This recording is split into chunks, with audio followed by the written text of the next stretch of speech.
অ্যাম্বুলেন্সটাই তামিম ইকবালের জীবন রক্ষার্থে একটা বিশাল রোল প্লে করে এসছেন। আমার সাথে রয়েছেন এই মুহূর্তে একজন সুপার হিরো, যে মানুষটা আসলে তামিম ইকবালের জীবন বাঁচাতে পাগলের মতো কাজ করেছেন। ওই সময়টা ব্রেন কাজ করেন, শুধু তামিমকে বাঁচাতে হবে সেই চেষ্টাটা করেছেন। আমার সাথে রয়েছেন ওই অ্যাম্বুলেন্সের চালক গোলাম রাব্বানী ভাই। রাব্বানী ভাই, কি হলো, কিভাবে কি হলো একটু যদি আপনি বলতেন।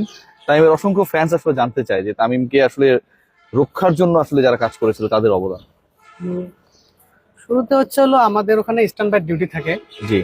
ওই খেলার আসলে আমরা স্ট্যান্ড বাই অ্যাম্বুলেন্স আপনি ওখানেই ছিলেন? হ্যাঁ, ওখানেই ছিলাম। আচ্ছা।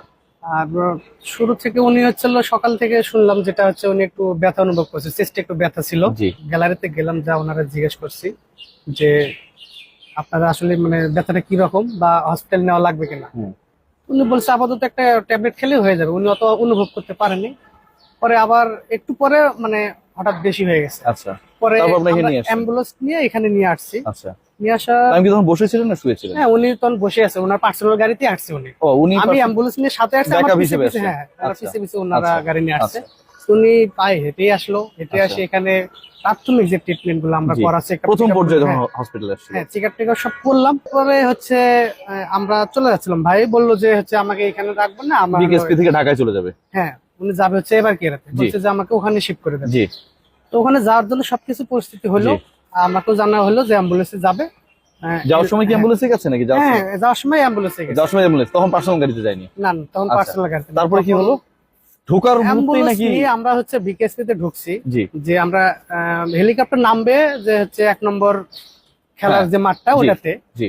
আমরা ওয়েট করতেছিলাম, এর ভিতরে হচ্ছে ওই মাঠে না নেমে আরেক মাঠে নামছে। জি, অ্যাথলেটিক ট্র্যাক। আমরা হচ্ছে গাড়িটা ঘুরাবো, আমি ঘুরাবো যে ওই মাঠে যাব। তামিম আপনার গাড়িতেই? হ্যাঁ, আমার গাড়িতে।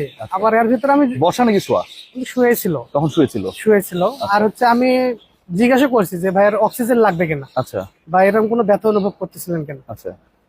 তো বলছে যে না, লাগবে না, সমস্যা নেই।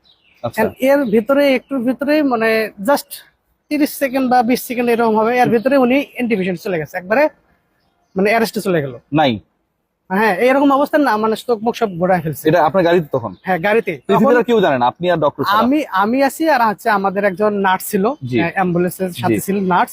আমরা ওখানে ভাইকে উঠাই দেওয়ার জন্য যাচ্ছিলাম। আচ্ছা। এরপর আমি আবার কি করলাম, গাড়ি ব্রেক করে ওই মাটি, প্রথমে 1 নম্বর মাটি, পরে সিপিআর দেওয়া শুরু করলাম। বাইরে হ্যাঁ, আমিও ছিলাম, ভাইও ছিল। আচ্ছা। ওই আমার যে হচ্ছে নার্স সেতু সরকার, ও ছিল। আচ্ছা। আমরা দুইজনে দিচ্ছিলাম সিপিআর দিতে দিতে, পরে দেখলাম যে হেলিকপ্টার আসছে, আমি গাড়ি নিয়ে যাবো। আচ্ছা।